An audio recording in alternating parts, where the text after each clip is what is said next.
ਪਾਵਨ ਪਵਿੱਤਰ ਕਲਿਆਣਕਾਰੀ ਸਤਿਗੁਰਾਂ ਦਾ ਇਤਿਹਾਸ।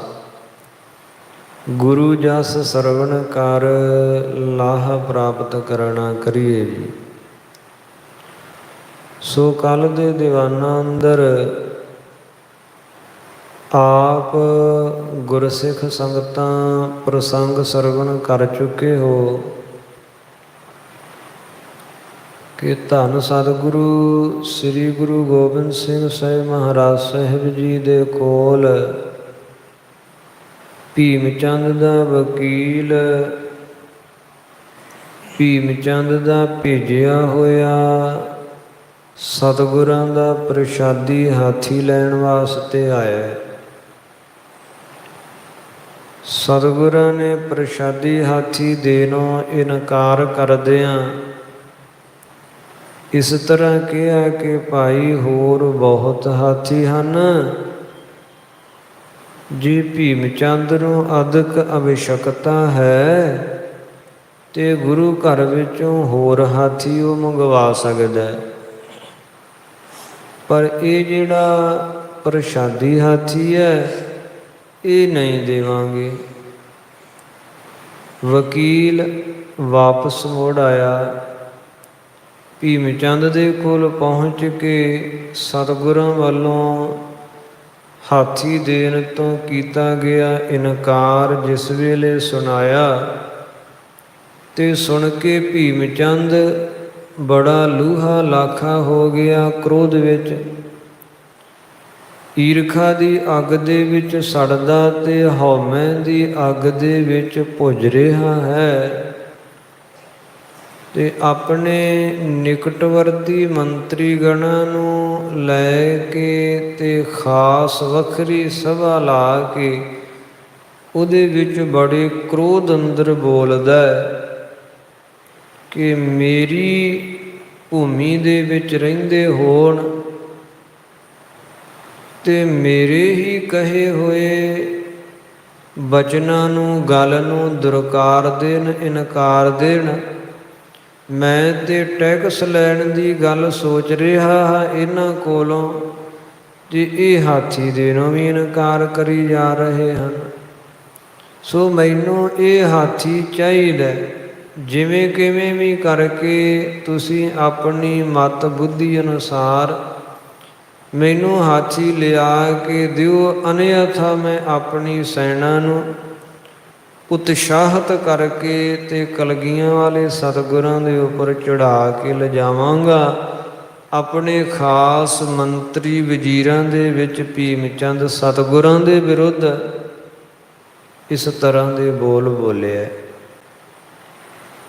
ਇਹ ਪ੍ਰਸੰਗ ਆਪਾਂ ਕੱਲ ਦੇ ਦੀਵਾਨਾਂ ਅੰਦਰ ਸਰਵਣ ਕਰ ਚੁੱਕੇ ਹਾਂ। ਇਸ ਤੋਂ ਅੱਗੋਂ ਪਾਵਨ ਕਥਾ ਦੀ ਆਰੰਭਤਾ ਹੋ ਰਹੀ ਹੈ। ਕਲਿਆਣਕਾਰੀ ਸਤਿਗੁਰਾਂ ਦਾ ਇਤਿਹਾਸ।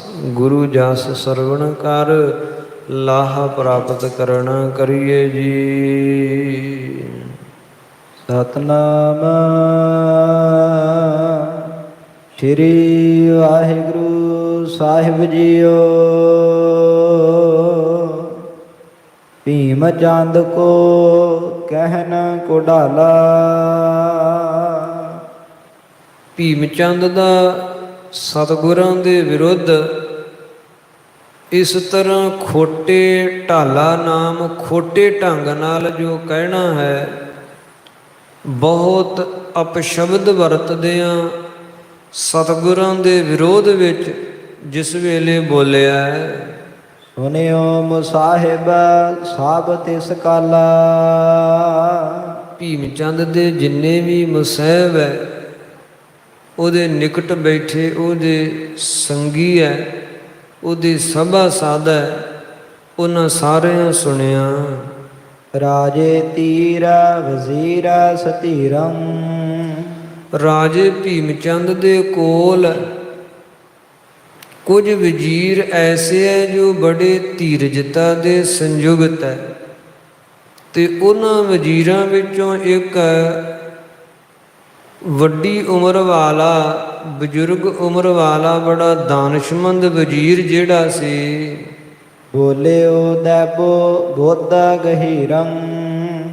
ਗਹੀਰ ਨਾਮ ਡੂੰਗੀ ਤੇ ਸ੍ਰੇਸ਼ਟ ਬੁੱਧੀ ਦੁਆਰਾ ਭੀਮ ਚੰਦ ਨੂੰ ਸਮਝਾਉਣ ਵਾਸਤੇ ਉਹ ਵਜ਼ੀਰ ਬੋਲਿਆ ਤੇ ਕਹਿਣ ਲੱਗਾ, ਤੁਮ ਕੋ ਉਚਤ ਨਹੀਂ ਆਸ ਬਾਤੀ। ਹੇ ਰਾਜਨ ਭੀਮ ਚੰਦ,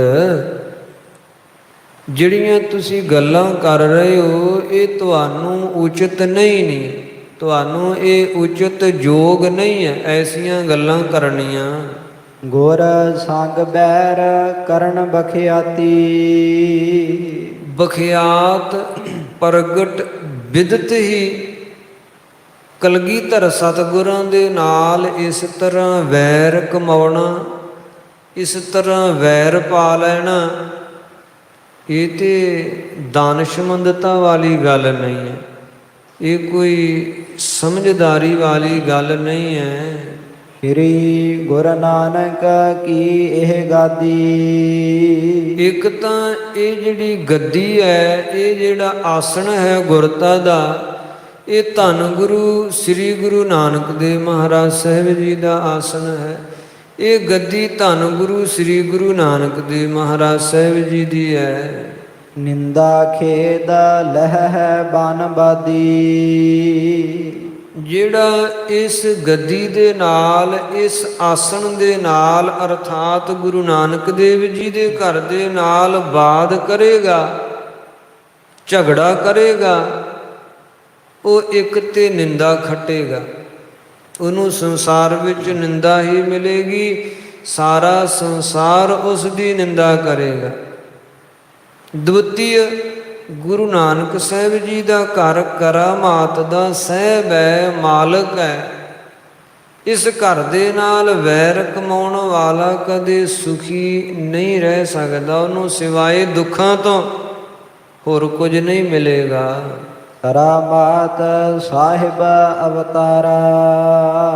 ਸਤਿਗੁਰੂ ਜੀ ਕਰਾਮਾਤ ਦੇ ਸਾਹਿਬ ਹਨ, ਕਰਾਮਾਤ ਦੇ ਮਾਲਕ ਹਨ ਸਤਿਗੁਰੂ ਜੀ, ਤੇ ਆਪ ਪਰ ਬ੍ਰਹਮ ਸਰੂਪ ਦੇ ਅਵਤਾਰ ਕਹੀਦੇ ਹਨ।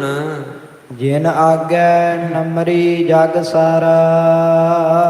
ਜਿਨ੍ਹਾਂ ਦੇ ਅੱਗੋਂ ਸਾਰਾ ਜਗਤ ਹੀ ਨਮਰੀ ਨਿਵਦਾ ਹੈ, ਸਾਰਾ ਸੰਸਾਰ ਹੀ ਜਿਨ੍ਹਾਂ ਦੇ ਅੱਗੋਂ ਝੁਕਦਾ ਹੈ, ਨਤਮਸਤਕ ਹੁੰਦਾ ਹੈ। ਦਾਸ ਬਨੇ ਬਾਸ਼ਤ ਸਭ ਪਾਵਹਿ। ਤੇ ਸਾਰਾ ਜਗਤ ਗੁਰੂ ਨਾਨਕ ਦੇਵ ਜੀ ਦੇ ਘਰ ਦਾ ਦਾਸ ਬਣ ਕੇ, ਸੇਵਕ ਬਣ ਕੇ ਇਥੋਂ ਮਨੋਬਾਸ਼ਤ ਵਰ ਪ੍ਰਾਪਤ ਕਰਦੇ ਆ। ਜੋ ਵੀ ਕੋਈ ਇੱਛਾ ਲੈ ਕੇ ਗੁਰੂ ਨਾਨਕ ਸਾਹਿਬ ਜੀ ਦੇ ਘਰ ਵਿੱਚ ਆਉਂਦਾ ਹੈ, ਇਥੋਂ ਸਾਰਿਆਂ ਦੀਆਂ ਹੀ ਇੱਛਾਵਾਂ ਪੂਰੀਆਂ ਹੁੰਦੀਆਂ। ਬਾਦ ਕਰੇ ਢਿਗ ਕੀ ਨਸ਼ਟਾਵਹਿ। ਜਿਹੜਾ ਇਸ ਘਰ ਨਾਲ ਬਾਦ ਕਰਦਾ ਹੈ, ਝਗੜਾ ਕਰਦਾ ਹੈ, ਇਸ ਘਰ ਦੇ ਨਾਲ ਵੈਰ ਪਾਉਂਦਾ ਹੈ, ਉਹਨੇ ਹੋਰ ਤੇ ਕੀ ਪ੍ਰਾਪਤ ਕਰਨਾ? ਜੋ ਪ੍ਰਥਮ ਉਹਦੇ ਕੋਲ ਹੁੰਦਾ ਹੈ ਪਦਾਰਥ, ਸੰਪਤੀ, ਵੈਭਵ, ਉਹ ਵੀ ਉਹਦਾ ਨਸ਼ਟ ਹੋ ਜਾਂਦਾ ਹੈ, ਉਹਦਾ ਨਾਸ ਹੋ ਜਾਂਦਾ ਹੈ। ਤਹਾਂ ਬਾਤ ਕੁੰਚਰ ਕੀ ਇਹ।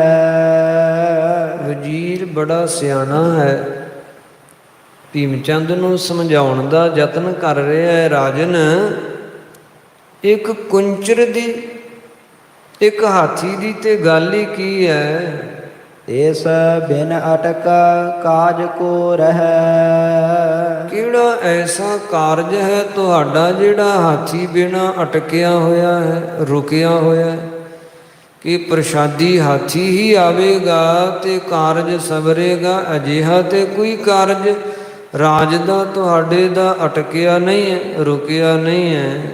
ਤੁਮ ਰਾਜੇ ਪਾਲਹੁ ਨਿਜ ਧਰਨੀ। ਤੁਸੀਂ ਰਾਜੇ ਹੋ ਤੇ ਆਪਣੀ ਸਮਸਤ ਪ੍ਰਜਾ ਰੂਪੀ ਧਰਤੀ ਦੀ ਪਾਲਣਾ ਕਰਦੇ ਹੋ। ਚਾਹੀਐ ਅਦਕ ਧੀਰ ਕੋ ਧਰਨੀ। ਤੇ ਰਾਜੇ ਹੋਣੇ ਨਾਤੇ ਤੁਸੀਂ ਪ੍ਰਜਾ ਦੇ ਪਿਤਾ ਤੁલ્य ਹੋ। ਤੇ ਜੋ ਪ੍ਰਜਾ ਦਾ ਵਾਰਸ ਹੈ, ਪ੍ਰਜਾ ਦਾ ਪਿਤਾ ਹੈ, ਉਹਦੇ ਅੰਦਰ ਸਭ ਤੋਂ ਵੱਡੀ ਧੀਰਜ ਹੋਣੀ ਚਾਹੀਦੀ ਹੈ। ਕਿਉਂਕਿ ਜਿਹੜਾ ਮਾਲਕ ਹੁੰਦਾ ਹੈ, ਇੱਕ ਨਿੱਕੇ ਜਿਹੇ ਘਰ ਦਾ ਵੀ ਜਿਹੜਾ ਮਾਲਕ ਹੁੰਦਾ ਹੈ, ਜਿਹੜਾ ਆਗੂ ਹੁੰਦਾ ਹੈ, ਜੇ ਉਹੀ ਕਾਲ ਵਿੱਚ ਆ ਜਾਵੇ, ਉਹਦੇ ਵਿੱਚ ਹੀ ਧੀਰਜ ਨਾ ਹੋਵੇ, ਤੇ ਉਹ ਸਾਰੇ ਪਰਿਵਾਰ ਨੂੰ ਜੋੜ ਕੇ ਨਹੀਂ ਰੱਖ ਸਕਦਾ। ਉਹਦੇ ਵਿੱਚ ਧੀਰਜ ਦਾ ਹੋਣਾ ਅਧਿਕ ਲਾਜ਼ਮੀ ਹੈ। ਇਸੇ ਤਰ੍ਹਾਂ ਰਾਜਨ, ਸਮੁੱਚੇ ਦੇਸ਼ ਰੂਪੀ ਘਰ ਦੇ ਤੁਸੀਂ ਮਾਲਕ ਹੋ ਤੇ ਸਮਸਤ ਪ੍ਰਜਾ ਤੁਹਾਡੀ ਸੰਤਾਨ ਹੈ, ਤੇ ਆਪਣੀ ਪ੍ਰਜਾ ਰੂਪੀ ਸੰਤਾਨ ਦੀ ਪਰਵਰਿਸ਼ ਵਾਸਤੇ ਤੁਹਾਡੇ ਵਿੱਚ ਧੀਰਜ ਦਾ ਹੋਣਾ ਅਤੀ ਲਾਜ਼ਮੀ ਹੈ। ਤੁਹਾਡੇ ਵਿੱਚ ਧੀਰਜ ਦਾ ਹੋਣਾ ਅਤੀ ਜ਼ਰੂਰੀ ਹੈ। ਰਾਜਨੀਤ ਕੇ ਬਰਤਨ ਵਾਰੇ, ਜਿਹੜੇ ਰਾਜਨੀਤੀ ਦੇ ਵਿੱਚ ਵਰਤਦੇ ਹੈ, ਰਾਜਨੀਤੀ ਦੇ ਵਿੱਚ ਚੱਲਦੇ ਹੈ, ਸਰਬ ਸ਼ਾਸਤਰਨ ਸੁਨਹੁ ਸੁਧਾਰੇ, ਉਹ ਸਾਰੇ ਸ਼ਾਸਤਰਾਂ ਨੂੰ ਵੀ ਸੁਧਾਰ ਕੇ ਸਵਾਰ ਕੇ ਸੁਣਦੇ ਹੈ।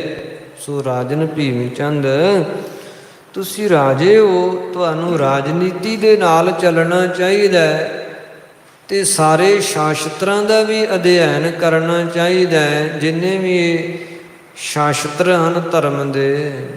ਦੁਐਸ਼ ਕੇ ਸੰਧ ਕਰਨ ਕੇ ਸੰਗਾ, ਕਿਉਂਕਿ ਰਾਜਨੀਤੀ ਦੇ ਜਿਹੜੇ ਸ਼ਾਸਤਰ ਹਨ, ਜੈਸੇ ਭਰਥਰੀ ਦਾ ਨੀਤੀ ਸ਼ਤਕ ਹੈ, ਚਾਣਕਿਆ ਦਾ ਜੈਸੇ ਇਹ ਅਰਥ ਸ਼ਾਸਤਰ ਹੈ, ਜਾਂ ਐਸੇ ਹੋਰ ਰਾਜਨੀਤੀ ਦੇ ਜਿਹੜੇ ਸ਼ਾਸਤਰ ਹਨ, ਉਹ ਤੁਹਾਨੂੰ ਪੜ੍ਹਨੇ, ਵਿਚਾਰਨੇ ਤੇ ਸਮਝਣੇ ਚਾਹੀਦੇ ਆ।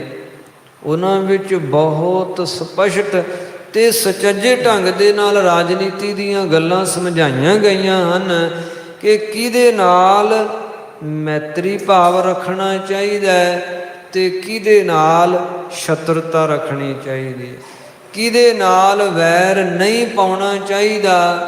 ਇਸ ਤਰ੍ਹਾਂ ਦੀਆਂ ਗੱਲਾਂ ਰਾਜਨੀਤੀ ਦੇ ਵਿੱਚ ਬਹੁਤ ਸੁਚੱਜੇ ਢੰਗ ਨਾਲ ਭਰਥਰੀ ਅਥਵਾ ਚਾਣਕਿਆ ਵਰਗਿਆਂ ਨੇ ਸਮਝਾਈਆਂ। ਉਚਿਤਾ ਅਨੁਚਿਤ ਵਿਚਾਰਹੁ ਚੰਗਾ, ਉਚਿਤ ਤੇ ਅਨੁਚਿਤ, ਯੋਗ ਤੇ ਅਯੋਗ ਦੀ ਤੁਹਾਨੂੰ ਵਿਚਾਰ ਕਰ ਲੈਣੀ ਚਾਹੀਦੀ ਹੈ ਕਿ ਕੀ ਕਰਨਾ ਉਚਿਤ ਹੈ ਤੇ ਕੀ ਕਰਨਾ ਅਨੁਚਿਤ ਹੈ। ਮਾਤਰ ਵਿਅਕਤੀਗਤ ਕਿਸੇ ਝਗੜੇ ਨੂੰ ਲੈ ਕਰਕੇ ਤੁਸੀਂ ਆਪਣੇ ਸਮੁੱਚੇ ਦੇਸ਼ ਨੂੰ ਯੁੱਧ ਦੀ ਆਹੂਤੀ ਦੇ ਵਿੱਚ ਤੁਸੀਂ ਨਹੀਂ ਧਕੇਲ ਸਕਦੇ ਹੋ। ਰਾਜਾ ਹੋਣਾ ਨਾਤੇ ਤੁਹਾਨੂੰ ਸਮੁੱਚੇ ਦੇਸ਼ ਦੀ, ਸਮੁੱਚੇ ਆਪਣੀ ਪ੍ਰਜਾ ਰੂਪੀ ਸੰਤਾਨ ਦੀ ਪਰਵਰਿਸ਼ ਦਾ ਧਿਆਨ ਜਿਹੜਾ ਉਹ ਰੱਖਣਾ ਬਹੁਤ ਲਾਜ਼ਮੀ ਹੈ। ਸੋ ਵਿਅਕਤੀਗਤ ਕਿਸੇ ਝਗੜੇ ਨੂੰ ਲੈ ਕਰਕੇ ਸਮੁੱਚੇ ਦੇਸ਼ ਨੂੰ ਯੁੱਧ ਦੀ ਅਗਨੀ ਦੇ ਵਿੱਚ ਧਕੇਲ ਦੇਣਾ, ਇਹ ਰਾਜਨੀਤੀ ਦਾ ਕਥਨ ਨਹੀਂ ਹੈ ਤੇ ਨਾ ਹੀ ਇਹ ਕੋਈ ਦਾਨਸ਼ਮੰਦਤਾ ਹੈ। ਬਨਹੁ ਵਿਰੋਧੀ ਗੁਰ ਕੇ ਜਬੈ, ਇਹ ਵੇਖ ਲਓ, ਜੇ ਤੁਸੀਂ ਸਤਿਗੁਰਾਂ ਦੇ ਵਿਰੋਧੀ ਬਣ ਗਏ, ਜੇ ਤੁਸੀਂ ਪ੍ਰਗਟ ਸ਼ਰੇਆਮ ਗੁਰਾਂ ਦੇ ਨਾਲ ਵੈਰ ਪਾਲਿਆ, ਹਾਸਲ ਕਹਾਂ ਹੋਏ ਤੁਮ ਤਬੈ, ਦੱਸੋ ਕੀ ਹਾਸਲ ਹੋਵੇਗਾ ਤੁਹਾਨੂੰ ਤੇ ਕੀ ਹਾਸਲ ਕਰਨਾ ਚਾਹੁੰਦੇ ਹੋ ਤੇ ਹੋਵੇਗਾ ਕੀ ਹਾਸਲ।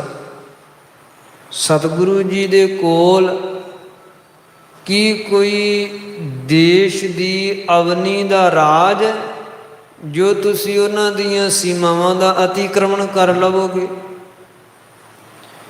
ਕੀ ਹਾਸਲ ਕਰੋਗੇ ਗੁਰਾਂ ਦੇ ਨਾਲ ਜੰਗ ਕਰਕੇ? ਤੇ ਜੰਗ ਕਰਕੇ ਹਾਸਲ ਕੁਝ ਵੀ ਨਹੀਂ ਹੋਣਾ, ਬਲਕਿ ਸਗੋਂ ਨਾਹਕ ਪਾਵਹੁ ਗਰੇ ਲੜਾਈ, ਨਿਹੱਕ ਆਪਣੀ ਗੱਲ ਤੁਸੀਂ ਇਹ ਲੜਾਈ ਪਾਓਗੇ, ਨਿਹੱਕ ਅਕਾਰਨ ਆਪਣੇ ਗੱਲ ਝਗੜਾ ਪਾਓਗੇ। ਕੋ ਜਾਣੈ ਕੈਸੇ ਹੋਂ ਬਨ ਜਾਈ। ਕੌਣ ਜਾਣਦਾ ਹੈ ਕਿ ਜਦ ਯੁੱਧ ਛਿੜਿਆ, ਜੰਗ ਛਿੜਿਆ ਤੇ ਫਿਰ ਕੀ ਬਣੇਗਾ? ਕਿਉਂਕਿ ਯੁੱਧ ਦਾ ਨਿਰਣਾ ਯੁੱਧ ਤੋਂ ਪ੍ਰਥਮ ਨਹੀਂ ਹੋ ਸਕਦਾ। ਜੰਗ ਕੀ ਰੁਖ ਲੈ ਲਵੇਗਾ, ਜੰਗ ਦੀ ਜਿਹੜੀ ਹੈ ਉਹ ਰਿਜ਼ਲਟ, ਉਹਦਾ ਨਿਚੋੜ, ਉਹਦਾ ਫਲ ਕੀ ਹੋਵੇਗਾ, ਇਹ ਜੰਗ ਤੋਂ ਮਗਰੋਂ ਹੀ ਬੋਧ ਹੁੰਦਾ, ਪਤਾ ਲੱਗਦਾ ਹੈ। ਅਪਰ ਸੁਨਹੁ ਤੁਮ ਕਹਾਂ ਇਕ ਆਸ਼ੀ। ਸੋ ਇਹ ਦਾਨਿਸ਼ਮੰਦਤਾ ਵਾਲੀ ਗੱਲ ਨਹੀਂ ਹੈ, ਗੁਰਾਂ ਨਾਲ ਵੈਰ ਪਾਲਣਾ। ਇੱਕ ਹੋਰ ਤੁਹਾਨੂੰ ਮੈਂ ਬੜੀ ਸਮਝਦਾਰੀ ਵਾਲੀ, ਬੜੀ ਸਿਆਣਪ ਵਾਲੀ ਗੱਲ ਦੱਸਦਾ ਹਾਂ, ਰਾਜਨ ਸੁਣੋ ਕੰਨ ਦੇ ਕੇ। ਜੇ ਗੁਰ ਸੰਗ ਸੰਧ ਕਹੋ ਬਾਸ਼ੀ।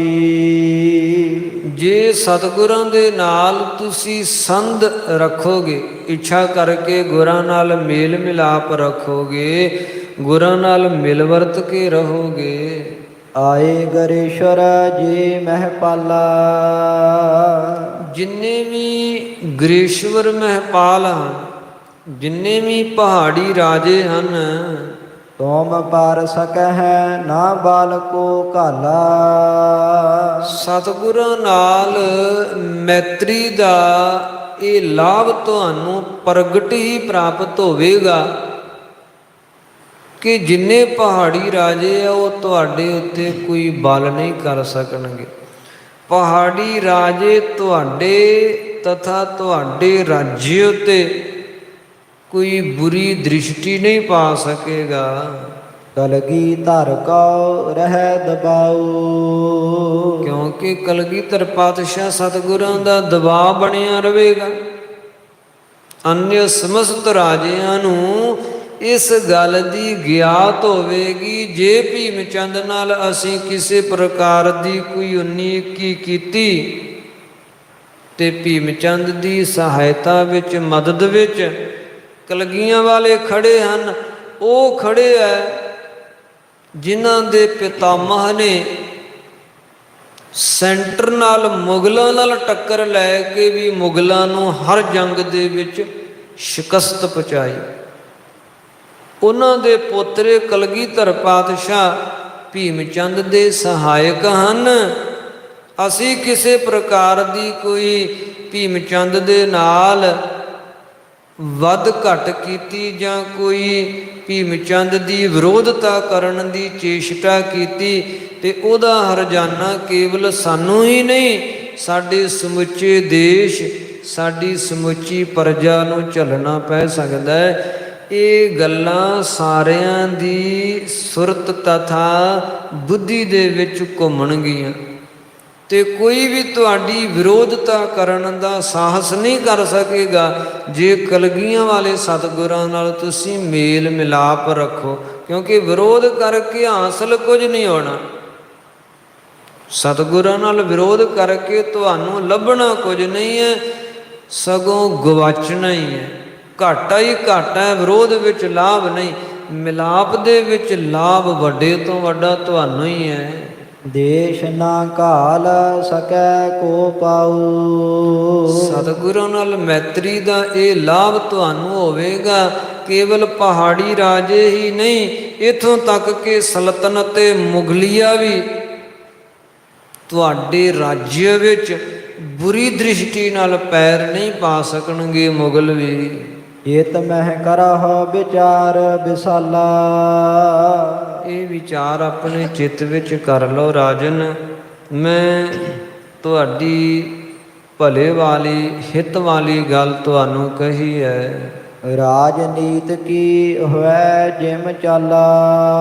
ਫਿਰ ਜੋ ਰਾਜਨੀਤੀ ਦੀ ਚਾਲ ਹੈ ਉਹਦੇ ਅਨੁਸਾਰ ਤੁਹਾਨੂੰ ਦੱਸਿਆ ਹੈ। ਬੜ ਭਾਗਨ ਜਾਨਹ ਇਹ ਧਰਾ।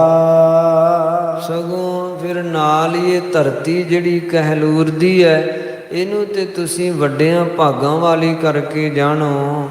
ਇਸ ਤੇ ਆਨ ਗੁਰੂ ਪਗ ਧਰਾ। ਜਿੱਥੇ ਆ ਕੇ ਕਲਗੀਆਂ ਵਾਲੇ ਪਾਤਸ਼ਾਹ ਸਤਿਗੁਰਾਂ ਨੇ ਆਪਣੇ ਪਾਵਨ ਤੇ ਮੁਬਾਰਕ ਚਰਨ ਪਾਏ ਹੈ। ਚਲਿਓ ਆਏ ਜਿਹਠਾ ਜਗ ਜਾਲਾ। ਫਿਰ ਜਿਨ੍ਹਾਂ ਦੀ ਸ਼ਰਨ ਵਿੱਚ ਜਾਲ ਨਾਮ ਸਮੂਹ ਸਾਰਾ ਜਗਤ ਚੱਲ ਕੇ ਆਉਂਦਾ ਹੈ, ਦੂਰ ਦੁਰਾਡਿਆਂ ਤੋਂ, ਕਦੇ ਪੱਛਮ ਦੇ ਵਿੱਚੋਂ, ਕਦੇ ਦੱਖਣ ਉੱਤਰ ਤੇ ਕਦੇ ਪੂਰਬ ਦੇ ਵਿੱਚੋਂ, ਕਾਂਚੀ ਤੇ ਕਦੇ ਇੰਦੌਰ ਦੇ ਵਿੱਚੋਂ, ਪਿਸ਼ਾਵਰ ਕਾਬਲ ਤੇ ਕਦੇ ਕਸ਼ਮੀਰ ਦੇ ਵਿੱਚੋਂ, ਜਿਨ੍ਹਾਂ ਦੇ ਕੋਲ ਸੰਗਤਾਂ ਹੁਮ ਹੁਮਾ ਕੇ ਆਉਂਦੀਆਂ। ਜੋ ਚਾਹਤ ਬਚਬੇ ਜਮ ਜਾਲਾ। ਜਿਹੜਾ ਵੀ ਕੋਈ ਜਮਾਂ ਦੇ ਜੰਜਾਲ ਤੋਂ ਬਚਣਾ ਚਾਹੁੰਦਾ, ਜਮਾਂ ਦੀ ਫਾਈ ਤੋਂ ਛੁੱਟਣਾ ਚਾਹੁੰਦਾ ਹੈ, ਜੋ ਪਰਵਤ ਮਨ ਬਾਂਛਾ ਕਰੀ। ਇਹ ਉਹ ਸਤਿਗੁਰਾਂ ਦੀ ਸ਼ਰਨ ਵਿੱਚ ਆ ਕੇ ਆਪਣੇ ਜਮਾਂ ਦੇ ਜੰਜਾਲ ਤੋਂ ਮੁਕਤ ਹੋ ਜਾਂਦਾ। ਤੇ ਜੋ ਕੋਈ ਜਿਸ ਤਰ੍ਹਾਂ ਦੀ ਮਨਸ਼ਾ ਲੈ ਕੇ, ਜਿਸ ਤਰ੍ਹਾਂ ਦੀ ਕਾਮਨਾ ਲੈ ਕੇ ਗੁਰੂ ਨਾਨਕ ਸਾਹਿਬ ਜੀ ਦੇ ਘਰ ਕਲਗੀਆਂ ਵਾਲੇ ਦੀ ਸ਼ਰਨ ਵਿੱਚ ਆਉਂਦਾ ਹੈ, ਉਹੀ ਉਸ ਦੀ ਮਨਸ਼ਾ ਸ਼ਰਨ ਆਉਣ ਵਾਲੇ ਦੀ ਪੂਰੀ ਹੁੰਦੀ ਹੈ। ਤਿਨ ਆਗੇ ਬਪਰੋ ਕਿਆ ਕਰੀ। ਤਿੰਨ ਆਗੇ, ਤਿੰਨਾਂ ਦੇ ਅੱਗੋਂ ਇਹ ਬਪਰੋ ਵਿਚਾਰਾ ਜਿਹੜਾ ਇਹ ਕਰੀ ਹੈ, ਹਾਥੀ ਹੈ, ਇਹਦੀ ਤੇ ਗੱਲ ਹੀ ਕੀ ਹੈ। ਘਾਟ ਘਾਟ ਭੇਵ ਨਾ ਤਿਨ ਕੋ ਸ਼ਾਨਾ। ਰਾਜਨ ਹਾਥੀ ਦੀ ਕੋਈ ਗੱਲ ਵੱਡੀ ਨਹੀਂ, ਉਹਨਾਂ ਅੱਗੋਂ ਹਾਥੀ ਕੀ ਹੈ। ਉਹ ਤੇ ਇੰਦਰ ਵਰਗਿਆਂ ਦੀਆਂ ਇੱਛਾਵਾਂ ਪੂਰਨ ਕਰਨ ਵਾਲੇ ਹੈ। ਇੰਦਰ ਵਰਗੇ ਵੀ ਉਹਨਾਂ ਦੇ ਅੱਗੋਂ ਭਿਖਾਰੀ ਬਣ ਕੇ ਜਾਚਦੇ ਹੈ। ਵੇਖੋ ਹੁਣੇ ਹੁਣੇ ਅਸਾਮ ਨਰੇਸ਼ ਰਤਨ ਰਾਏ ਤੁਸੀਂ ਸੁਣਿਆ ਹੀ ਹੈ, ਸੇਵਕ ਬਣ ਕੇ ਇਹਨਾਂ ਕੋਲ ਆਇਆ, ਜਿਹਦਾ ਪਿਤਾ ਰਾਜਾ ਰਾਮ ਘਰੇ ਸੰਤਾਨ ਨਾ ਹੋਣ ਤੋਂ ਗੁਰਾਂ ਦੀ ਸ਼ਰਨ ਵਿੱਚ ਗਿਆ ਤੇ ਗੁਰੂ ਕਿਰਪਾ ਨਾਲ ਪੁੱਤਰ ਦੀ ਜਾਚਨਾ ਕਰਕੇ ਪੁੱਤਰ ਰਤਨ ਦੀ ਪ੍ਰਾਪਤੀ ਕੀਤੀ। ਗੁਰੂ ਨਾਨਕ ਸਾਹਿਬ ਜੀ ਦਾ ਘਰ ਐਸਾ ਹੈ ਜਿੱਥੋਂ ਸਾਰਿਆਂ ਹੀ ਸ਼ਰਧਾਵਾਨ ਸੇਵਕਾਂ ਦੀਆਂ ਸ਼ਰਧਾਵਾਂ ਇੱਛਾਵਾਂ ਪੂਰੀਆਂ ਹੁੰਦੀਆਂ। ਇਹ ਹਾਥੀ ਦੀ ਗੱਲ ਹੀ ਕੀ ਹੈ ਰਾਜਨ।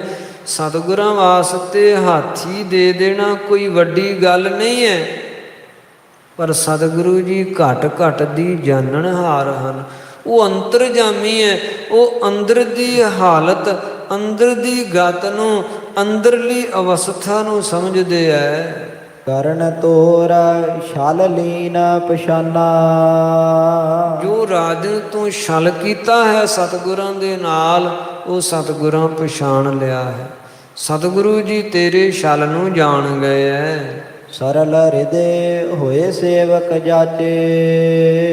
ਜੇ ਤਾਂ ਹਿਰਦੇ ਨੂੰ ਸਰਲ ਕਰਕੇ, ਬਿਨਾਂ ਕਪਟ ਤੋਂ, ਸਰਲ ਸਿੱਧਾ ਮਨ ਕਰਕੇ ਤੁਸੀਂ ਸਤਿਗੁਰਾਂ ਕੋਲੋਂ ਜਾਚੋਗੇ, ਗੁਰਾਂ ਕੋਲੋਂ ਮੰਗੋਗੇ, ਤੋ ਦੇ ਤਾ ਦੁਰਦ ਗੁਰ ਸਾਚੇ। ਤਾਂ ਸਤਿਗੁਰੂ ਜੀ ਅਵਸ਼ਯ ਹੀ ਇਹ ਦੁਰਦ ਹਾਥੀ ਤੈਨੂੰ ਦੇ ਦਿੰਦੇ। ਜੇ ਸਰਲ ਮਨ ਨਾਲ ਭੀਮ ਚੰਦ ਤੁਸੀਂ ਸਤਿਗੁਰਾਂ ਕੋਲੋਂ ਮੰਗਦੇ, ਸਤਿਗੁਰੂ ਜੀ ਕਤਈ ਹਾਥੀ ਦੇਣ ਤੋਂ ਇਨਕਾਰ ਨਾ ਕਰਦੇ। ਜੇ ਤੁਮ ਮੰਨੋਗੇ ਮਤ ਮੋਰਾ। ਤੇ ਹਾਲੇ ਵੀ ਜੇ ਮੇਰੀ ਮਤ, ਮੇਰੀ ਸਲਾਹ ਤੁਸੀਂ ਮੰਨੋ, ਕਰਨ ਕਪਟ ਤੇ ਲਿਹੋ ਮਨ ਮੋਰਾ। ਤੇ ਕਪਟ ਕਰਨ ਵੱਲੋਂ ਆਪਣੇ ਮਨ ਨੂੰ ਮੋੜ ਲਓ। ਮਨ ਵਿੱਚੋਂ ਕਪਟ ਛਲ ਕੱਢ ਕੇ ਮਨ ਨੂੰ ਸਰਲ ਬਣਾ ਲਓ। ਗੁਣ ਹੋਏ ਬ੍ਰਿੰਦ ਬਿਲੰਦ ਆਨੰਦੰ। ਬਹੁਤ ਵੱਡਾ ਤੁਹਾਨੂੰ ਇਹਦੇ ਵਿੱਚ ਗੁਣ ਹੋਵੇ, ਗੁਣ ਨਾਮ ਲਾਭ ਹੋਵੇਗਾ ਤੇ ਵੱਡਾ ਆਨੰਦ ਤੁਹਾਨੂੰ ਪ੍ਰਾਪਤ ਹੋਵੇਗਾ ਜੇ ਤੁਸੀਂ ਸਤਿਗੁਰਾਂ ਦੇ ਪ੍ਰਤੀ ਆਪਣੇ ਮਨ ਨੂੰ ਸਰਲ ਬਣਾ ਲਵੋਗੇ, ਸਿੱਧਿਆਂ ਬਣਾ ਲਵੋਗੇ। ਗਮਨਾਹ ਦਰਸਹ ਪੁਰੀ ਆਨੰਦੰ। ਸਰਲ ਮਨ ਕਰਕੇ ਸ੍ਰੀ ਅਨੰਦਪੁਰ ਸਾਹਿਬ ਨਗਰੀ ਚੱਲੋ। ਨਹਿ ਜੇ ਮਾਨਹ ਬੈਰ ਸੰਭਾਰੇ। ਜੇ ਮੇਰੀ ਇਸ ਸਲਾਹ ਨੂੰ ਨਹੀਂ ਮੰਨੋਗੇ, ਸਤਿਗੁਰਾਂ ਦੇ ਨਾਲ ਵੈਰ ਹੀ ਸੰਭਾਲੋਗੇ, ਵੈਰ ਹੀ ਕਰੋਗੇ, ਭਾਰੇ ਅਵਗੁਣ ਪਰਹਿ ਬਿਗਾਰੇ। ਇਹਦੇ ਵਿੱਚ ਬਹੁਤ ਵੱਡਾ ਭਾਰੀ ਅਵਗਣ ਹੈ, ਕਿਉਂਕਿ ਬਹੁਤ ਵੱਡੇ ਵਿਘਨ ਪੈਣਗੇ। ਸੇਵਾ ਲਿਹੋ ਪਦਾਰਥ ਚਾਰਾ। ਸਤਿਗੁਰਾਂ ਦੀ ਸੇਵਾ ਕਰੋ ਤੇ ਚਾਰੇ ਪਦਾਰਥ ਧਰਮ ਅਰਥ ਕਾਮ ਮੋਖ ਹਾਸਲ ਕਰੋ। ਗੁਰਾਂ ਦੀ ਵਿਰੋਧਤਾ ਕਰੋਗੇ ਤੇ ਚਾਰ ਪਦਾਰਥ ਪ੍ਰਾਪਤ ਕਰਨੇ ਤਾਂ ਦੂਰ ਰਹੇ, ਜਿਹੜੇ ਕੋਲ ਹਨ ਉਹ ਵੀ ਖੁੱਸ ਜਾਣਗੇ, ਉਹ ਵੀ ਮੁੱਕ ਜਾਣਗੇ। ਚਾਰਾ ਚਲਹਿ ਨਾ ਅਜ਼ਮਤ ਵਾਰਾ। ਕਿਉਂਕਿ ਗੁਰੂ ਸਾਹਿਬਾਂ ਦਾ ਘਰ ਅਜਮਤਵਾਨ ਹੈ, ਕਰਾਮਾਤ ਦਾ ਸਹਿਬ ਮਾਲਕ ਹੈ। ਸਤਿਗੁਰਾਂ ਦੇ ਅੱਗੋਂ ਕਿਸੇ ਦਾ ਕੋਈ ਚਾਰਾ ਅਰਥਾਤ ਪੇਸ਼ ਨਹੀਂ ਚੱਲ ਸਕਦੀ। ਵਾਰਾ ਸਾਰਾ ਆਏ ਨਾ ਤਿਨ ਸੋ। ਤੇ ਸਤਿਗੁਰਾਂ ਨਾਲ ਕੋਈ ਵਾਰਾਸਾਰ ਲੈ ਨਹੀਂ ਸਕਦਾ। ਵਾਰਾਸਾਰ ਨਾਮ ਬਰਾਬਰੀ ਗੁਰਾਂ ਨਾਲ ਕੋਈ ਕਰ ਨਹੀਂ ਸਕਦਾ। ਤਿਨ ਸੋ ਬਾਨ ਕਰ ਜਾਚਨ ਜਿਨ ਸੋ। ਉਹਨਾਂ ਦੇ ਅੱਗੋਂ ਤਾਂ ਦਾਸ ਬਣ ਕੇ ਜਾਚਣਾ ਹੀ ਸ੍ਰੇਸ਼ਟ ਹੈ। ਉਹਨਾਂ ਦੇ ਅੱਗੋਂ ਤੇ ਸੇਵਕ ਬਣ ਕੇ ਜਾਚਣਾ ਹੀ ਉੱਤਮ ਹੈ। ਉਹਨਾਂ ਅੱਗੋਂ ਮੰਗਣ ਵਾਲਾ ਕਦੇ ਖਾਲੀ ਨਹੀਂ ਰਹਿੰਦਾ। ਉਹਨਾਂ ਕੋਲੋਂ ਮੰਗਣ ਵਾਲਾ ਜਾਚਕ ਸਰਲ ਮਨ ਕਰਕੇ ਜਿਹੜਾ ਮੰਗਦਾ, ਉਹਦੇ ਭੰਡਾਰੇ ਸਤਿਗੁਰੂ ਜੀ ਲਬਾਲਬ ਭਰ ਦਿੰਦੇ ਐ। ਸੋ ਤੁਹਾਨੂੰ ਸਰਲ ਮਨ ਕਰਕੇ ਉਹਨਾਂ ਦੇ ਦਾਸ ਹੋ ਕੇ ਉਹਨਾਂ ਕੋਲੋਂ ਜਾਚਣਾ ਚਾਹੀਦਾ ਹੈ। ਇਤਿਆਦਿਕ ਸਿੱਖਿਆ ਕਹੋ ਦੀਨ। ਸੋ ਇਤਿਆਦ ਜਿਹੜੀ ਸਿੱਖਿਆ ਹੈ ਉਹ ਵਜ਼ੀਰ ਨੇ ਦਿੱਤੀ ਹੈ ਭੀਮ ਚੰਦ ਨੂੰ। ਸ੍ਰੇਸ਼ਟ ਗੱਲਾਂ ਸਮਝਾਈਆਂ ਹਨ। ਦੀਨ ਬਨਹ ਹੇ ਸੁਮਤ ਪ੍ਰਬੀਨ। ਇਹ ਪ੍ਰਬੀਨ ਸਿਆਣੇ ਰਾਜਨ ਭੀਮ ਚੰਦ, ਤੁਸੀਂ ਸਿਆਣੇ ਬਣੋ ਤੇ ਗੁਰਾਂ ਅੱਗੋਂ ਦੀਨ ਹੋ ਜਾਓ, ਗੁਰਾਂ ਅੱਗੋਂ ਝੁਕ ਜਾਓ। ਬੀਨ ਬੀਨ ਕਰ ਗੁਣ ਮਤ ਲੀਨ।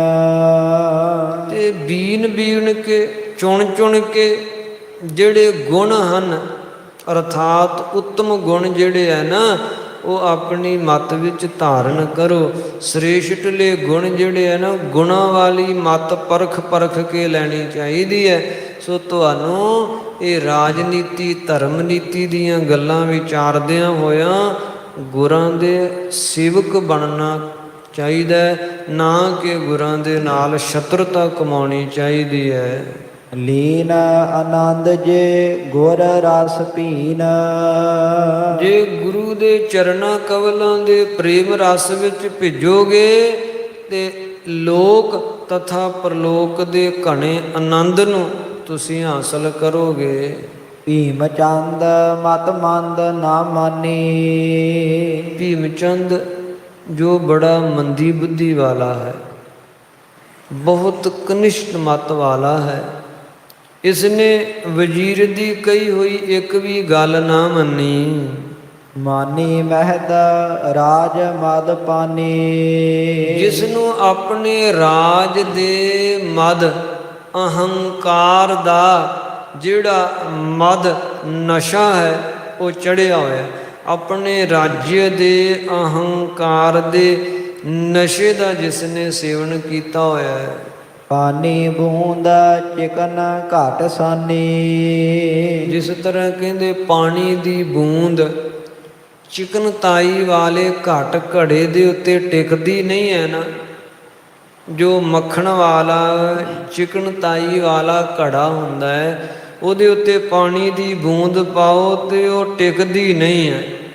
ਇਸੇ ਤਰ੍ਹਾਂ ਵਜ਼ੀਰ ਦੀਆਂ ਕਹੀਆਂ ਹੋਈਆਂ ਗੱਲਾਂ ਨੇ ਭੀਮ ਚੰਦ ਦੇ ਮਨ ਤੇ ਲੇਸ਼ ਵੀ ਅਸਰ ਨਹੀਂ ਕੀਤਾ। ਸਾਨੀ ਕਪਟ ਬੁੱਧ ਬਵਰਾਨੀ। ਜਿਹਦੀ ਬੁੱਧੀ ਕਪਟ ਦੇ ਨਾਲ ਸਾਨੀ ਹੈ, ਕਪਟ ਨਾਲ ਮਿਲੀ ਹੋਈ ਹੈ, ਤੇ ਕਪਟ ਨਾਲ ਮਿਲ ਕੇ ਬਵਰਾਨੀ ਬਵਰੀ ਹੋ ਗਈ ਹੈ, ਕਮਲੀ ਹੋ ਗਈ ਹੈ। ਸ਼੍ਰੀ ਕਲਗੀ ਧਰ ਜੇ ਸਮਾਨ ਫੇਰਾ।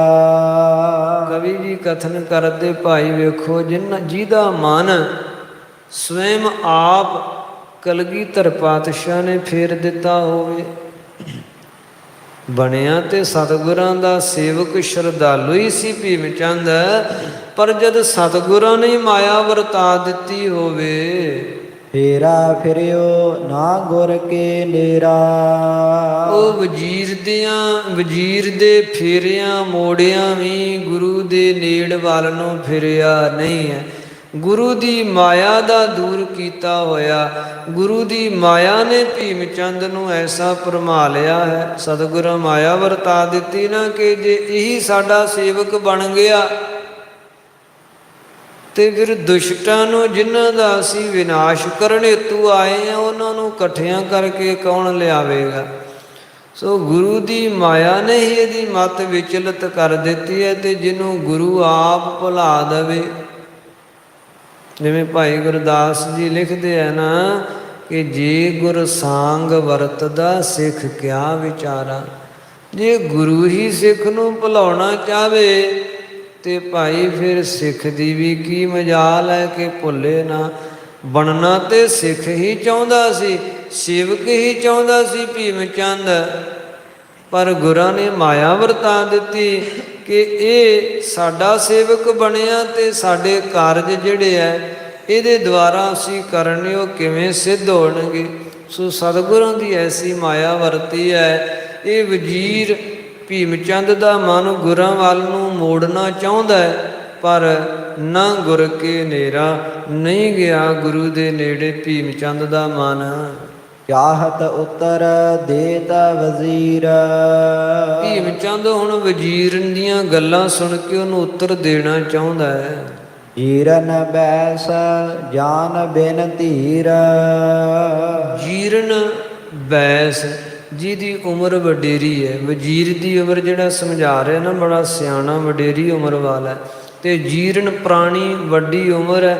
ਤੇ ਜਾਨ ਬਿਨ ਧੀਰ, ਇਸ ਤਰ੍ਹਾਂ ਧੀਰਜ ਤੋਂ ਬਿਨਾਂ ਜਿਹੜਾ ਇਹ ਭੀਮ ਚੰਦ ਹੈ, ਇਹ ਵਜ਼ੀਰ ਨੂੰ ਧੀਰਜ ਤੋਂ ਬਿਨਾਂ ਜਾਣ ਕੇ ਹੈ ਤੇ ਧੀਰਜ ਆਪਣੇ ਵਿੱਚ ਨਹੀਂ ਹੈ, ਤੇ ਵਜ਼ੀਰ ਵਿੱਚ ਧੀਰਜ ਤਥਾ ਹੌਸਲਾ ਨਹੀਂ। ਇਹ ਲੱਖ ਰਿਹਾ ਹੈ ਕਿ ਡਰਦਾ ਹੈ, ਗੁਰੂ ਨਾਲ ਵੈਰ ਪੈਣ ਤੋਂ ਇਹਨੂੰ ਭੈ ਹੈ, ਇਹਨੂੰ ਡਰ ਹੈ, ਇਹਦੇ ਵਿੱਚ ਹੌਸਲਾ ਨਹੀਂ ਹੈਗਾ। ਤਾਂ ਕਰਕੇ ਐਸੀਆਂ ਜਿਹੜੀਆਂ ਇਹ ਕਾਇਰਤਾ ਪੂਰਨ ਗੱਲਾਂ ਵਜ਼ੀਰ ਕਰਦਾ ਹੈ, ਇਹੋ ਭੀਮ ਚੰਦ ਸੋਚਦਾ ਹੈ। ਗੁਰ ਸ਼ਰਦਾ ਤੇ ਮਹਿਦ ਕਚੇਰਾ। ਜੋ ਭੀਮ ਚੰਦ ਗੁਰੂ ਚਰਨਾਂ ਕਵਲਾਂ ਦੇ ਪ੍ਰਤੀ ਸ਼ਰਧਾ ਵੱਲੋਂ ਬੜਾ ਕਚੇਰਾ ਹੈ, ਕੱਚਾ ਹੈ। ਚੇਰਾ ਬਨਿਓ ਨਾ ਭਾਗ ਮੰਦੇਰਾ। ਮੰਦੇ ਭਾਗ ਹੈ ਨਾ ਜਿਸ ਵਾਸਤੇ ਗੁਰਾਂ ਦਾ ਚੇਰਾ ਸੇਵਕ ਨਹੀਂ ਬਣ ਸਕਿਆ। ਜਿਸ ਕੋ ਪ੍ਰਭ ਨੇ ਭਲਾ ਨਾ ਕਰਨਾ। ਤੇ ਜਿਹਦਾ ਪ੍ਰਭੂ ਨੇ ਭਲਾ ਨਾ ਕਰਨਾ ਹੋਵੇ। ਕਰਨਾ ਕਿਮ ਪ੍ਰਾਪਤ ਗੁਰ ਸਰਨਾ।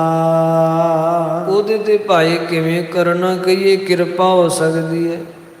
ਉਹਨੂੰ ਗੁਰਾਂ ਦੀ ਸ਼ਰਨ ਭਾਈ ਕਿਵੇਂ ਪ੍ਰਾਪਤ ਹੋ ਸਕਦੀ, ਅਰਥਾਤ ਨਹੀਂ ਹੋ ਸਕਦੀ। ਦੋਹਰਾ ਸੁਨ ਵਜ਼ੀਰ ਭਾਖਿਓ ਕਹਾ। ਸੁਣ ਕੇ ਵਜ਼ੀਰ ਦੀਆਂ ਇਹਨਾਂ ਗੱਲਾਂ ਨੂੰ ਤੇ ਭੀਮ ਚੰਦ ਬੋਲਿਆ ਤੇ ਕਹਿਣ ਲੱਗਾ, ਹੇ ਵਜ਼ੀਰ ਸੁਣ, ਭਾਖਿਓ ਕਹਾਂ, ਕੀ ਕਹਿਣਾ ਤੂੰ, ਕੀ ਗੱਲਾਂ ਤੂੰ ਮੈਨੂੰ ਦੱਸਦਾ ਹੈ। ਗੁਰੂ ਸਾਹਿਬਾਂ ਦੇ ਪ੍ਰਤੀ ਇਹ ਜਿਹੜੀਆਂ ਗੱਲਾਂ ਦੱਸ ਕੇ ਕੀ ਮੈਨੂੰ ਕਾਇਰ ਬਣਾ ਰਿਹਾ, ਕੀ ਮੈਂ ਡਰਪੋਕ ਹਾਂ, ਜਿਹੋ ਜਿਹੀਆਂ ਗੱਲਾਂ ਤੂੰ ਮੈਨੂੰ ਦੱਸਦਾ ਹੈ। ਉਹੇ ਪ੍ਰਤਾਪ ਘਟਾਏ। ਮੇਰਾ ਤੇਜ, ਮੇਰਾ ਪ੍ਰਤਾਪ ਗੁਰਾਂ ਦੇ ਸਨਮੁਖ ਘਟਾ ਰਿਹਾ ਹੈ। ਕੀ ਮੇਰੇ ਕੋਲ ਸੈਨਿਆ ਬਲ ਨਹੀਂ, ਮੇਰੇ ਕੋਲ ਸ਼ਸਤਰਾਗਾਰ ਤਥਾ ਅਸਲੇ ਦਾ ਬਲ ਨਹੀਂ। ਕਿਹੜੀ ਗੱਲ ਦੀ ਮੇਰੇ ਕੋਲ ਕਮੀ ਹੈ ਜੋ ਤੂੰ ਸਤਿਗੁਰਾਂ ਦੇ ਸਨਮੁਖ ਮੇਰਾ ਪ੍ਰਤਾਪ ਘਟਾਉਣ ਵਾਲੀਆਂ ਗੱਲਾਂ ਕਰਦਾ ਤੇ ਕਹਿੰਦਾ ਕਿ ਕਲਗੀਆਂ ਵਾਲੇ ਦੇ ਅੱਗੋਂ ਜਾ ਕੇ ਨਤਮਸਤਕ ਹੋ ਜਾ। ਭੀਮ ਚੰਦ ਝੁਕ ਜਾ। ਕਿਉਂ ਝੁਕਾਂ ਮੈਂ, ਕਿਉਂ ਗੁਰਾਂ ਦੇ ਅੱਗੋਂ ਮੈਂ ਜਾ ਕੇ ਨਤਮਸਤਕ ਹੋਵਾਂ। ਇਹ ਸੋ ਵਧਿਓ ਵਿਰੋਧ ਬਹੁ। ਜਿਨ੍ਹਾਂ ਨਾਲ ਮੇਰਾ ਵਿਰੋਧ ਹੀ ਵੱਧ ਗਿਆ ਹੈ, ਸ਼ਤਰਤਾ ਹੀ ਬਣ ਗਈ ਹੈ। ਤਿਸ ਕੇ ਕੇਮ ਢਿਗ ਜਾਏ। ਉਹਨਾਂ ਦੇ ਢਿੱਗ ਕੋਲ ਮੈਂ ਕਿਵੇਂ ਜਾਵਾਂ ਤੇ ਕਿਉਂ ਜਾਵਾਂ ਮੈਂ? ਚਉਪਈ ਹਮ ਠਾਕੁਰ ਕੀ ਭਗਤ ਕਰਨ ਤੇ। ਅਸੀਂ ਠਾਕੁਰਾਂ ਦੀ ਭਗਤੀ ਕਰਦੇ ਹਾਂ, ਅਸੀਂ ਪੱਥਰਾਂ ਨੂੰ ਪੂਜਦੇ ਹਾਂ, ਮੂਰਤੀਆਂ ਨੂੰ। ਪ੍ਰਭ ਪ੍ਰਤਮਾ ਕੋ ਨਿਤ ਅਰਚੰਤੇ। ਪ੍ਰਭੂ ਦੀਆਂ ਪ੍ਰਤਿਮਾ ਜਿਹੜੀਆਂ ਮੂਰਤੀਆਂ ਬਣੀਆਂ ਪੱਥਰਾਂ ਦੀਆਂ, ਉਹਨਾਂ ਨੂੰ ਅਸੀਂ ਅਰਚਦੇ ਹਾਂ, ਪੂਜਦੇ ਹਾਂ। ਜੇ ਸੈਲਨ ਕੀ ਸਭ ਠਕੁਰਾਈ। ਇਹ ਸੈਲ ਪਹਾੜਾਂ ਦੀ ਜਿੰਨੀ ਵੀ ਠਕੁਰਾਈ ਹੈ, ਇਹ ਪਹਾੜਾਂ ਦੀ ਜਿੰਨੀ ਵੀ ਠਕੁਰਾਈ ਅਰਥਾਤ ਜਿੰਨੇ ਵੀ ਰਾਜੇ ਹੈ, ਪੂਜੈ ਹੈ ਸਾਲਗ੍ਰਾਮ ਸਦਾਈ। ਸਾਰੇ ਹੀ ਸਾਲਗ੍ਰਾਮਾਂ ਨੂੰ, ਸਾਰੇ ਹੀ ਪਹਾੜਾਂ ਨੂੰ, ਪੱਥਰਾਂ ਨੂੰ, ਮੂਰਤੀਆਂ ਨੂੰ ਪੂਜਦੇ ਹੈ। ਰਾਜਪੂਤ ਹਮ ਬੰਸ ਬਡੇਰੇ। ਅਸੀਂ ਰਾਜਪੂਤ ਹਾਂ, ਸਮੁੱਚਾ ਰਾਜਪੁਤਾਣਾ ਜੋ ਬੰਸ ਵਡੇਰੇ, ਬੜੀ ਉੱਚੀ ਵੰਸ਼ ਹੈ ਸਾਡੀ। ਰਹੇ ਸਦੀਵ ਮੂਰਤਨ ਚੇਰੇ। ਤੇ ਹਮੇਸ਼ਾ ਅਸੀਂ ਮੂਰਤੀਆਂ ਦੇ ਚੇਰੇ ਰਹੇ ਹਾਂ। ਅਸੀਂ ਠਾਕੁਰ ਮੂਰਤੀਆਂ ਦਾ ਪੂਜਨ ਕਰਦੇ ਰਹੇ ਹਾਂ, ਵੱਡਿਆਂ ਵਡੇਰਿਆਂ ਤੋਂ। ਇਸ ਕੋ ਤਾਜ ਅਬ ਨਰ ਤਨ ਪਾਸ। ਤੇ ਹੁਣ ਅਸੀਂ ਠਾਕੁਰ ਮੂਰਤੀਆਂ ਨੂੰ ਤਿਆਗ ਕੇ ਕਿ ਇੱਕ ਮਨੁੱਖਾ ਤਨ ਵਾਲੇ ਜੋ ਜਗਤ ਵਿੱਚ ਗੁਰੂ ਕਰਕੇ ਪ੍ਰਸਿੱਧ ਹਨ, ਕਿ ਉਹਨਾਂ ਕੋਲ ਜਾਈਏ ਅਸੀਂ ਹੁਣ? ਠਾਕੁਰ ਮੂਰਤੀਆਂ ਨੂੰ ਛੱਡ ਕੇ ਕਿ ਅਸੀਂ ਕਿਸੇ ਮਨੁੱਖਾ ਦੇਹ ਵਾਲੇ ਕੋਲ ਜਾਈਏ? ਜਾਏ ਕਰ ਹੈ ਥਿਰ ਹੋਇ ਅਰਦਾਸ। ਕਿ ਅਸੀਂ ਕਲਗੀਆਂ ਵਾਲੇ ਦੇ ਅੱਗੋਂ ਜਾ ਕੇ, ਅੱਗੋਂ ਖਲੋ ਕੇ ਅਰਦਾਸਾਂ ਕਰੀਏ? ਹੁਣ ਠਾਕੁਰ ਮੂਰਤੀਆਂ ਅੱਗੋਂ ਆਪਣੀਆਂ ਪ੍ਰਾਰਥਨਾਵਾਂ ਨਾ ਕਰਕੇ ਕੀ ਹੁਣ ਅਸੀਂ ਉਹਨਾਂ ਅੱਗੋਂ ਜਾ ਕੇ ਆਪਣੀਆਂ ਪ੍ਰਾਰਥਨਾਵਾਂ ਕਰੀਏ? ਇਸ ਪ੍ਰਕਾਰ ਨਹਿ ਲਾਇਕ ਮੂਹ ਕਹੋ। ਇਹ ਗੱਲਾਂ ਮੈਨੂੰ ਲਾਇਕ ਨਹੀਂ, ਮੈਨੂੰ ਯੋਗ ਨਹੀਂ। ਅਪਰ ਬਾਤ ਤੈਨੂੰ ਸਮਝਾਉਣਾ ਸੁਣ। ਸਕਲ ਸੈਲਪਤ ਸਿੱਖ ਨਾ ਕੋ। ਜਿੰਨੇ ਇਹ ਪਹਾੜੀ ਰਾਜੇ ਹਨ, ਇਹਨਾਂ ਵਿੱਚੋਂ ਕੋਈ ਵੀ ਗੁਰਾਂ ਦਾ ਸਿੱਖ ਹੈ ਅਰਥਾਤ ਨਹੀਂ, ਕੋਈ ਗੁਰਾਂ ਦਾ ਸਿੱਖ ਨਹੀਂ ਹੈ। ਗੁਰੂ ਸਮੀਪ ਨਾ ਪਹੁੰਚੈ ਸੋ। ਤੇ ਨਾ ਹੀ ਪਹਾੜਾਂ ਵਿੱਚੋਂ ਕੋਈ ਪਹਾੜੀ ਰਾਜਾ ਸਤਿਗੁਰਾਂ ਦੇ ਕੋਲ ਪਹੁੰਚਿਆ। ਆਪਨ ਵੱਡਨ ਕੀ ਰੀਤ ਚਲੰਤੇ। ਸਾਰੇ ਹੀ ਆਪਣੇ ਵੱਡਿਆਂ ਵਡੇਰਿਆਂ ਦੀ ਰੀਤ ਮਰਜ਼ਾਦਾ ਤੇ ਚੱਲਦੇ ਐ। ਸਭ ਪ੍ਰਤਮਾ ਕੀ ਪੂਜਾ ਕਰੰਤੇ। ਤੇ ਸਾਰੇ ਹੀ ਪਹਾੜਾਂ ਵਿੱਚ ਪ੍ਰਤਿਮਾ ਦੀ, ਮੂਰਤੀਆਂ ਦੀ ਪੂਜਾ ਕਰਦੇ ਐ। ਮੈਂ ਇਕਲ ਹੀ ਨਿਜ ਮਤ ਛੋਰ। ਤੇ ਮੈਂ ਇਕੱਲਾ ਹੀ ਆਪਣੇ ਮਤ ਨੂੰ, ਆਪਣੇ ਧਰਮ ਨੂੰ ਤਿਆਗ ਕੇ ਛੱਡ ਕੇ ਕੈਸੇ ਬਨੋ ਸਿੱਖ ਗੁਰ ਔਰ। ਕਿਵੇਂ ਜਾ ਕੇ ਮੈਂ ਗੁਰਾਂ ਵੱਲ, ਗੁਰਾਂ ਦਾ ਸਿੱਖ ਬਣ ਜਾਵਾਂ? ਆਪਣੀ ਬਰਾਦਰੀ ਨੂੰ ਛੱਡ ਕੇ, ਆਪਣੇ ਵੱਡਿਆਂ ਵਡੇਰਿਆਂ ਦੀ ਚੱਲ ਰਹੀ ਪ੍ਰਥਾ ਦੇ ਉਲਟ ਕਿਸ ਤਰ੍ਹਾਂ ਮੈਂ ਚਲਿਆ ਜਾਵਾਂ ਤੇਰੀ ਗੱਲ ਮੰਨ ਕੇ? ਕਿਵੇਂ ਮੈਂ ਮੂਰਤੀਆਂ ਪੂਜਨ ਛੱਡ ਕੇ ਤੇ ਜਾ ਕੇ ਦੇਹਧਾਰੀ ਸਤਿਗੁਰਾਂ ਨੂੰ ਪੂਜਾਂ? ਗਿਰਪਤ ਸਗਰੇ ਹਾਸ ਬਖਾਨ ਹੈ। ਜਿਤਨੇ ਵੀ ਇਹ ਗਿਰਪਤੀ ਹਨ, ਪਹਾੜੀ ਰਾਜੇ ਹਨ, ਇਹ ਸਾਰੇ ਹੀ ਮੇਰਾ ਮਖੌਲ ਉਡਾਉਣਗੇ। ਸਾਰੇ ਹੀ ਮੇਰੇ ਨਾਲ ਇਸ ਤਰ੍ਹਾਂ ਮਖੌਲ ਦੀਆਂ ਗੱਲਾਂ ਕਰਨਗੇ, ਮੇਰਾ ਮਜ਼ਾਕ ਉਡਾਉਣਗੇ। ਗਾਜ ਲੈਬੇ ਹਿਤ ਸਿੱਖ ਪਛਾਨ ਹੈ। ਕਿ ਰਾਜਾ ਹੋਣ ਦੇ ਬਾਵਜੂਦ, ਸੈਨਿਕ ਬਲ, ਸ਼ਸਤਰਾਗਾਰ ਦਾ ਬਲ ਹੋਣ ਦੇ ਬਾਵਜੂਦ ਵੀ ਇੱਕ ਹਾਥੀ ਲੈਣ ਵਾਸਤੇ ਸਿੱਖ ਬਣ ਗਿਆ ਉਹਨਾਂ ਦਾ। ਜਿਹੜਾ ਹਾਥੀ ਆਪਣੇ ਰਾਜਪੁਤਾਣੇ ਦੀ ਸਵੈ ਅਭਿਮਾਨਤਾ ਨੂੰ ਬਰਕਰਾਰ ਰੱਖਣ ਵਾਸਤੇ ਜੰਗ ਕਰਕੇ ਵੀ ਹਾਸਲ ਕੀਤਾ ਜਾ ਸਕਦਾ ਸੀ, ਉਸ ਹਾਥੀ ਨੂੰ ਲੈਣ ਵਾਸਤੇ ਭੀਮ ਚੰਦ ਗੁਰਾਂ ਦਾ ਸਿੱਖ ਬਣ ਗਿਆ, ਗੁਰਾਂ ਦੇ ਚਰਨਾਂ ਤੇ ਝੁਕ ਗਿਆ ਜਾ ਕੇ। ਇਸ ਤਰ੍ਹਾਂ ਦੀਆਂ ਗੱਲਾਂ ਕਰ ਕਰ ਮੈਨੂੰ ਮਖੌਲ ਕਰਨਗੇ, ਸਾਰੇ ਮੇਰੇ ਬਰਾਦਰੀ ਵਾਲੇ ਮੇਰੀ ਖਿੱਲੀ ਉਡਾਉਣਗੇ। ਜਬ ਹੈ ਕਦਾਚਿਤ ਬਨ ਹੈ ਸਮਾਜਾ, ਜਦੋਂ ਵੀ ਕਦਾਚਿਤ ਸਮੁੱਚੇ ਇਸ ਪਹਾੜੀ ਰਾਜਿਆਂ ਦਾ ਸਮਾਜ ਇਕੱਠਾ ਹੋਵੇਗਾ, ਹੁੰਦਾ ਹੀ ਹੈ। ਰਾਜਿਆਂ ਮਹਾਰਾਜਿਆਂ ਵਿੱਚ ਜਦੋਂ ਸਾਡੇ ਕੋਈ ਵਿਆਹ ਸ਼ਾਦੀਆਂ ਆਦਿ ਦੇ ਪ੍ਰੋਗਰਾਮ ਹੁੰਦੇ ਆ, ਸਾਰੇ ਇਕੱਤਰਤ ਹੁੰਦੇ ਹਨ। ਜੇ ਨਿਜ ਧਰਮ ਵਿਖੈ ਦਿੜ ਰਾਜਾ, ਜਿਹੜੇ ਆਪਣੇ ਧਰਮ ਵਿੱਚ ਦ੍ਰਿੜ ਹਨ, ਪਰਪੱਕ ਹਨ ਰਾਜੇ। ਮੋਹ ਕਹੋ ਕਹਿ ਤਰਕ ਨਾ ਸਾਥੀ, ਮੈਨੂੰ ਤਰਕ ਕਰਕੇ ਇਸ ਤਰ੍ਹਾਂ ਕਹਿਣਗੇ, ਬੋਲਣਗੇ। ਕਰ ਲਾਲਚ ਲੈਬੇ ਹਿਤ ਹਾਥੀ, ਭੀਮ ਚੰਦ ਨੇ ਹਾਥੀ ਲੈਣ ਵਾਸਤੇ ਲਾਲਚ ਕੀਤਾ। ਬਨਿਓ ਜਾਏ ਸਾਹਿਬ ਕੋ ਸਿੱਖ, ਇਹ ਸਹਿਬ ਭਾਵ ਕਲਗੀਆਂ ਵਾਲੇ ਦਾ ਜਾ ਕੇ ਸਿੱਖ ਬਣ ਗਿਆ। ਇਸ ਪ੍ਰਕਾਰ ਹੋਇ ਬਾਤ ਭਵਿੱਖ, ਭਵਿੱਖ ਵਿੱਚ ਇਹੋ ਜੀਆਂ ਗੱਲਾਂ ਹੋਣਗੀਆਂ। ਮੈਂ ਆਪਣਾ ਮਖੌਲ ਨਹੀਂ ਉਡਾਉਣਾ ਤੇ ਨਾ ਹੀ ਮੈਂ ਕਲਗੀਆਂ ਵਾਲੇ ਦੇ ਅੱਗੋਂ ਜਾ ਕੇ ਝੁਕਾਂਗਾ। ਉਹਨਾਂ ਨਾਲ ਮੇਰਾ ਵਿਰੋਧ ਪੈ ਗਿਆ ਹੈ, ਵੈਰ ਪੈ ਗਿਆ ਹੈ। ਜਾਂ ਤਾਂ ਹੁਣ ਭੇਟ ਰਣ ਭੂਮੀ ਵਿੱਚ ਹੋਵੇਗੀ, ਅਨਿਆਥਾ ਜਿਸ ਤਰ੍ਹਾਂ ਵਜ਼ੀਰ ਤੂੰ ਕਹਿਣਾ ਮੈਂ ਗੁਰਾਂ ਦੇ ਕੋਲ ਜਾ ਕੇ ਉਹਨਾਂ ਨੂੰ ਮਿਲਾਂ, ਇਹ ਗੱਲ ਤੇ ਹੁਣ ਕਦੇ ਹੋਣੀ ਨਹੀਂ, ਇਹ ਗੱਲ ਤੇ ਕਦੇ ਹੁਣ ਬਣਨੀ ਨਹੀਂ। ਹੁਣ ਤਾਂ ਰਣ ਭੂਮੀ ਦੇ ਵਿੱਚ ਹੀ ਮੇਲ ਹੋਵੇਗਾ। ਜੇ ਹੋਣਗੀਆਂ ਸਤਿਗੁਰਾਂ ਦੇ ਨਾਲ ਕੋਈ ਵਿਚਾਰ ਮਸ਼ਵਰੇ ਦੀਆਂ ਗੱਲਾਂ, ਤੇ ਹੁਣ ਮੇਰੇ ਸ਼ਸਤਰ ਕਰਨਗੇ। ਹੁਣ ਇਹ ਸ਼ਬਦਾਂ ਦਾ ਜੰਗ ਨਹੀਂ, ਸ਼ਸਤਰਾਂ ਦਾ ਜੰਗ ਹੋਵੇਗਾ। ਮੈਂ ਸਤਿਗੁਰਾਂ ਦੇ ਅੱਗੋਂ ਝੁਕਾਂਗਾ ਨਹੀਂ, ਹੁਣ ਤੇ ਸਤਿਗੁਰਾਂ ਨੂੰ ਝੁਕਾਵਾਂਗਾ। ਇਸ ਤਰ੍ਹਾਂ ਦੀਆਂ ਹੰਗਤਾ ਸੰਯੁਗਤ ਆਪਣੇ ਰਾਜ ਦੇ ਨਸ਼ੇ ਦੇ ਵਿੱਚ ਇਹ ਚੂਰ ਭੀਮ ਚੰਦ ਜਿਹੜਾ ਹੈ ਸਤਿਗੁਰਾਂ ਦੇ ਵਿਰੋਧ ਵਿੱਚ ਇਸ ਤਰ੍ਹਾਂ ਦੀਆਂ ਅਪਸ਼ਬਦਾਵਲੀਆਂ ਜਿਹੜੀਆਂ ਉਹ ਵਰਤਦਿਆਂ ਆਪਣੀ ਹੰਗਤਾ ਨੂੰ ਜਣਾ ਰਿਹਾ ਹੈ। ਸੋ ਸਾਧ ਸੰਗਤ ਕਥਾ ਵਿਚਾਰ ਦੀ ਸਮਾਪਤੀ ਕਰਦੇ ਹਾਂ। ਤੁਸ਼ ਬੁੱਧੀ ਦਾਸਾਂ ਦੀ ਸੁਭਾਵਕ ਅਨੇਕ ਪ੍ਰਕਾਰ ਦੀਆਂ ਗਲਤੀਆਂ ਹੋ ਗਈਆਂ, ਸਾਧ ਸੰਗਤ ਬਖਸ਼ਣ ਯੋਗ ਹੈ। ਕਿਰਪਾ ਕਰਕੇ ਬਖਸ਼ ਲੈਣਾ।